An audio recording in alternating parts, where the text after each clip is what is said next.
how does one manage an organization? How does one build a deep culture? How does one decide that this group doesn't have to come in every day, but this group does?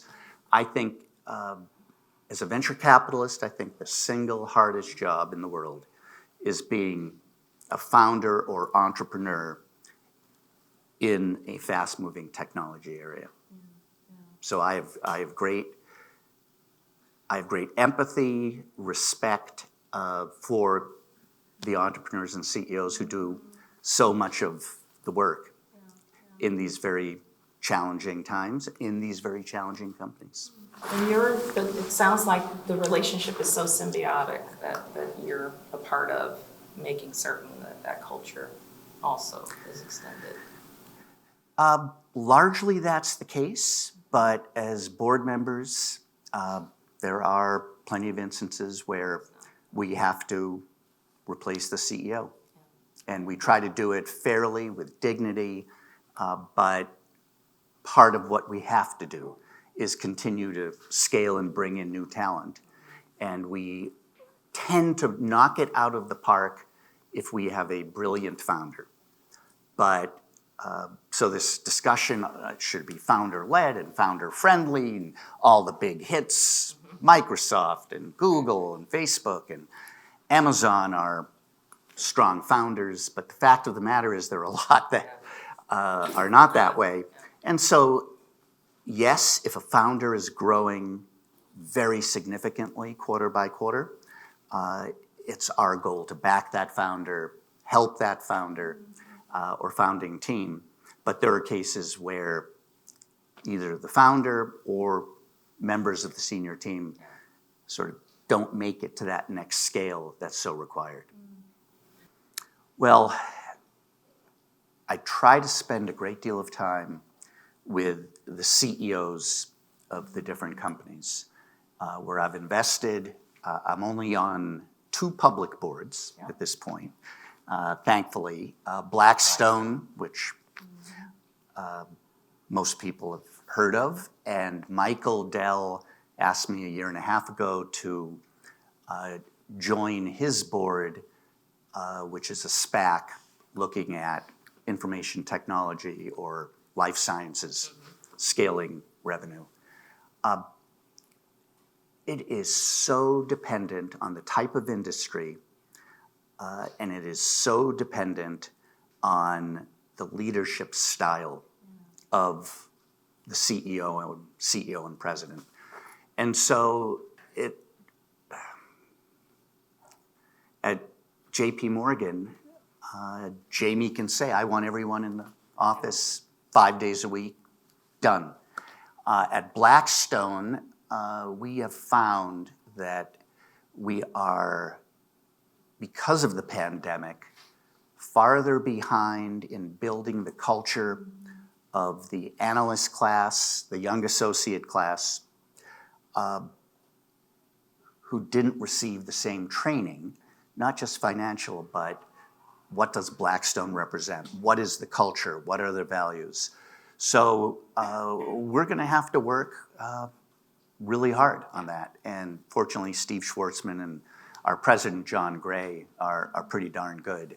But we're not going to force the whole company to come back, because the very best developers in so many of these cases want to live in Austin, Texas, or Nashville, or Miami, or Jackson Hole. We are never going back to what was pre-pandemic, in my humble opinion. And do you think that we will suffer as companies, or the companies, do you think they will suffer as a result of us not going back? I don't. I think it makes the job of the leadership team that much more difficult. But the reality is, if Alphabet decrees that all employees must go back into offices 5 days a week, there will be enormous talent exodus. And they're going to go to Facebook and Amazon and Microsoft and Apple. And so I think if you're in certain technology areas, it's incumbent upon the team to build a hybrid workforce that really works. other industries, if you're building rocket ships, you probably can require that the people building the rocket ships are coming in 5 days a week. Well, I'm very positive, I have to say, and maybe it's the streak of optimism, but what I see in terms of some of the positives, I spend a lot of time trying to recruit some of the best and brightest 30-year-olds, call them plus or minus, out of Google and out of Microsoft and out of Apple and out of Facebook. And what I find, they want to do three things typically. They're brilliant, so they are rock star developers. They either want to go into crypto, and a lot of them are going into crypto, whole other topic. Your son's in crypto, right? Absolutely. They want to go into something where there's a very strong purpose, and I think that's fantastic. So again, if they've been touched by cancer, as 99% of us have, through family or friends, the areas where computation and cancer diagnosis are intersecting is an area that attracts tremendous people. And then finally, sustainability. There's a great deal of interest, of course, in sustainability. So these three areas right now are the areas where one can really recruit phenomenal people who have been educated at Apple or Alphabet for 7 or 8 years, and then are ready to make that leap, which is very encouraging. And a lot of culture is in that conversation. I mean, Larry wrote a letter 2 years ago talking about corporate purpose. I remember the day. And then this year, it was all about ESG and the importance of that and how culture is embedded deeply in that. How are you seeing companies deal with, and the companies that you've been a part of, and now all of the portfolio companies within Blackstone, how are you all dealing with the conversation that's occurring and the fact that there's even a conversation about mandating it?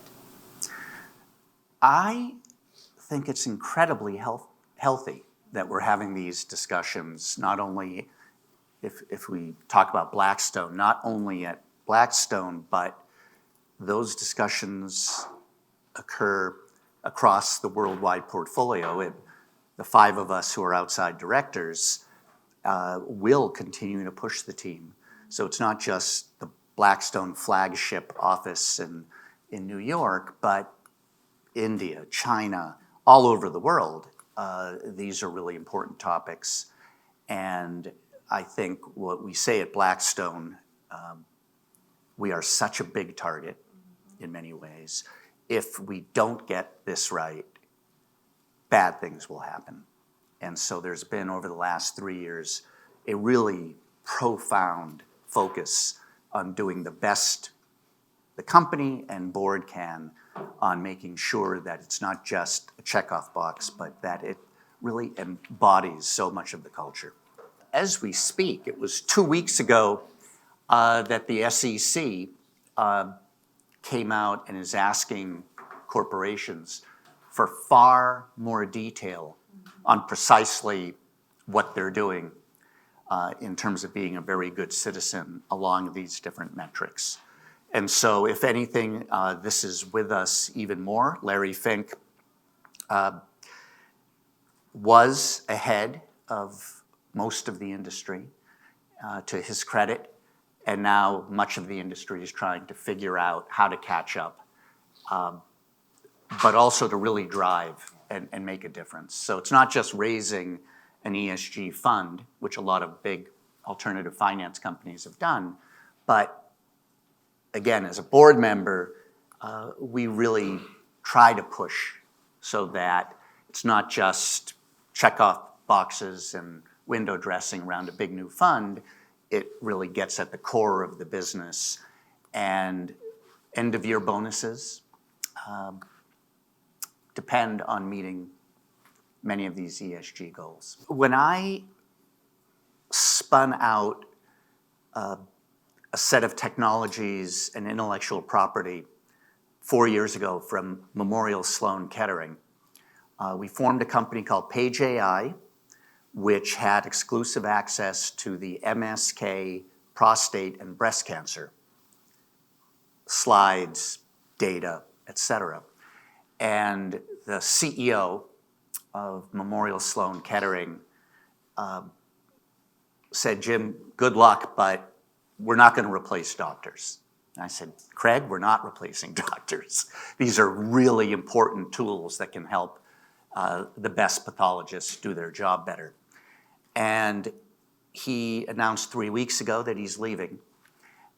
And we talked, we've stayed in very close touch, and he said, "I should have listened a little more carefully because I think 10 years from now, 2030, 2031, at least 40% of our staff at Memorial Sloan Kettering will be in the area of computation."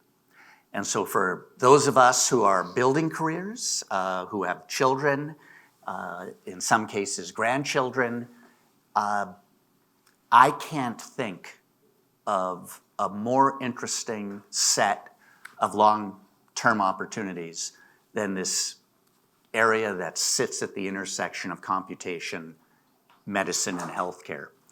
And 2 weeks ago, we announced we're spinning out a team of 50 brilliant technologists from Alphabet focused on quantum AI technologies. And other than cryptography and security, which is probably the number one opportunity over the next 2 years, the area of life sciences will be a remarkable area for these kinds of technologies. Just think of how little progress we've made in cardiology over the last 20 years. It will be possible to have, think of it as image detection that is at least 1,000 times more powerful than what we have today to look at not only cardiology systems, but the brain. And that's where quantum technologies will start to have a very profound impact. And so, again, it's just an area of incredible opportunity and interdisciplinary. And so from a culture standpoint, building these companies is more challenging because you have the physicists, the biologists, the computer scientists, on, and some are from academic worlds, some are from the Googles and Alphabets and Microsofts of the world. They tend to move a little faster. So building these cohesive cultures, I think, is challenging, but it's incredibly satisfying when it works. We've talked about this incredible interdisciplinary set of skills that's needed at the intersection of computation and medicine. And then there are plenty of other examples as well within fintech, for example, where not only do you have very different skill sets, but you have people coming out of environments that operate at very different speeds. And I think it puts a premium on leadership, testing and retesting hypotheses, breaking down silos. Breaking down silos needs to occur whether it's a medical school, the University of Texas, Austin, Harvard, Stanford, or many of the companies that we talked about. And so it's just constant focus on ensuring that one doesn't slip into a trap, which is really easy to do. And there are no silver bullets, but this is going to continue to be, I think, one of the real challenges for many of the businesses that emanate potentially out of universities. And so I spend now a lot of time at UT. I'm on 2 advisory committees to Jay Hartzell. And his big frustration is this set of silos, whether it's between schools, departments, within departments. And he completely gets that interdisciplinary capabilities, if UT is going to take it up a notch or two around licensing, commercialization, really providing much of the research in partnership with private businesses to make a difference. These silos have to really be broken down, and that is something that I think the most effective next generation of Jeff Bezos and Mark Zuckerberg and bless him, Steve Jobs and others, they're going to have an innate skill set that is driven by curiosity and a recognition that all of this has to be pulled together in a way that was perhaps far less difficult historically. We'll find 6 months later that the physicists at one startup, true story, are not getting along with the machine learning team. They were doing, lip service, but not deeply integrating. And we're going to see more and more of that. I think the universities sit at the heart of so much of where many of these next generation technologies will be implemented, whether it's around sustainability, environmental sustainability, or whether it's around medicine. You need departments that are deep in biology and physics and computation. And in the world of quantum, we should all go back and brush up on our linear algebra. Linear algebra is the single most important skill set in the world of quantum. So again, we'll all have to, I think, as investors, entrepreneurs, leaders, recognize that the truly enduring great next set of companies will have this kind of interdisciplinary capability. I think there's more of a premium on intellectual curiosity and empathy relative to different departments, areas of practice. I was on stage with Michael Dell at South by, and I asked Michael, if you were to write the letter to the Michael Dell 25-year-old, you just took my last question. What would it be? Well, and Michael said, I wish I would have had more patience. So Michael, as you would imagine, is just extraordinary along every dimension. But he said in this day and age, he feels he can't understand, for instance, the world of crypto. So he has to ask his son, Zach, to explain crypto to him. And he said he's finding more and more many of these important potential computing opportunities are areas where he's going to have to study and really dig in. And again, quoting Michael off stage and on stage, he said that just wasn't in my mindset when I was 25 or 30 years old. And so for the great leaders, it will not be enough to be largely a great leader going very deep in an area. You still need that, but as we've discussed, at least it's been a central investment thesis of mine, you're gonna have to get different viewpoints. That includes personnel. Silicon Valley, I'm so sorry that we didn't do a better job in building female-led companies and companies led by underrepresented minorities. I certainly believe at this stage, for the next 10 years, that's something I'm going to try my darndest to do and do much, much better than what we did in Silicon Valley. But that is the nature, I think, of what great leadership will be in many of the technology businesses in particular. Teaching classes in entrepreneurship, innovation, and so often the top students still decide, I know McKinsey is one of the sponsors. I worked at McKinsey for 2 years, the lowest person on the totem pole, pre-business school analyst. But line experience is so critical. And I think when I'm seeing many of the very best students, postdocs, graduate students, when they'll listen to advice, I will just strongly advise, get 3, 5, 7 years of line experience. There's nothing like it, and you can go in any direction, as opposed to staff or strategic planning experience. I should have spent a lot more time trying to help invest in and aid female-led entrepreneurs and founders that are underrepresented in Silicon Valley in particular, and leadership more broadly. And it is not an easy problem to solve. We all know the statistics of when girls hit 8th grade, often they stop studying math the same way that they might have. There's no reason we can't fix that in a lot of ways. I was seeing statistics at the Cockerell School here, and 2 or 3% of the students are underrepresented minorities. And so I picked up the phone and talked to Jay Hartzell, and I just said, what do we do? And they're just, again, no magic bullets, but I would like to see the very best companies and nonprofits led by a much more diverse group of leaders. And I would study linear algebra even more aggressively.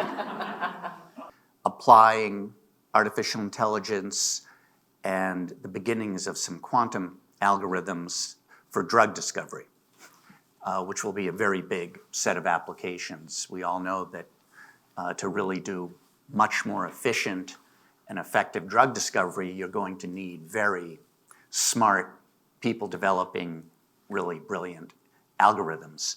And I think there are just so many different areas where it's that interdisciplinary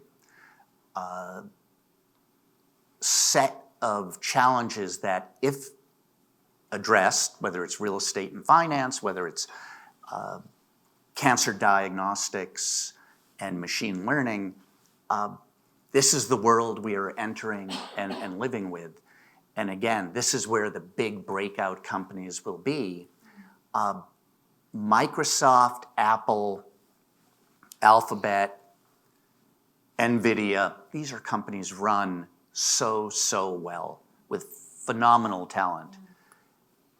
But the good news for entrepreneurs and for investors,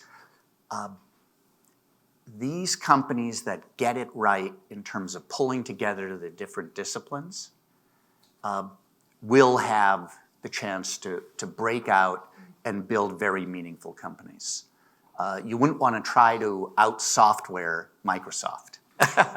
There was a time when that might have been a smart strategy, but not with current Satya leadership, or you're not going to try to do certain things as well as Apple. These companies have phenomenal leaders today, so operating at intersection points really makes sense. And there aren't that many big companies that, by definition, are equipped to go after a great next generation real estate technology opportunity. Blackstone, we think, has the most scalable, best real estate business in the world. But they have trouble understanding how the technology is going to impact their real estate business. We all try to help, but that's where I think so many of the great future opportunities are. These intersections where, again, most companies, most cultures, most medical schools, most universities are not organized to go after these kinds of opportunities. Now enough groups that are trying to address many of the biases that we've seen in technology and AI and recruiting software historically. There's enough effort going in that I'm cautiously optimistic, but we have to check in every quarter to make sure that some of these initiatives are being developed quickly and with the right people behind them. Final question, sorry. Culture, does it make a company more profitable when you sell it? For sure. You've heard it. Good culture sells. I would just say, I've been on all sides of selling portfolio companies, buying companies, advising Walmart and Blackstone and others. A strong management team and culture that is motivated not just by the acquirer's stock and cash, but by an enhanced mission, will every time do better in terms of what that acquisition looks like.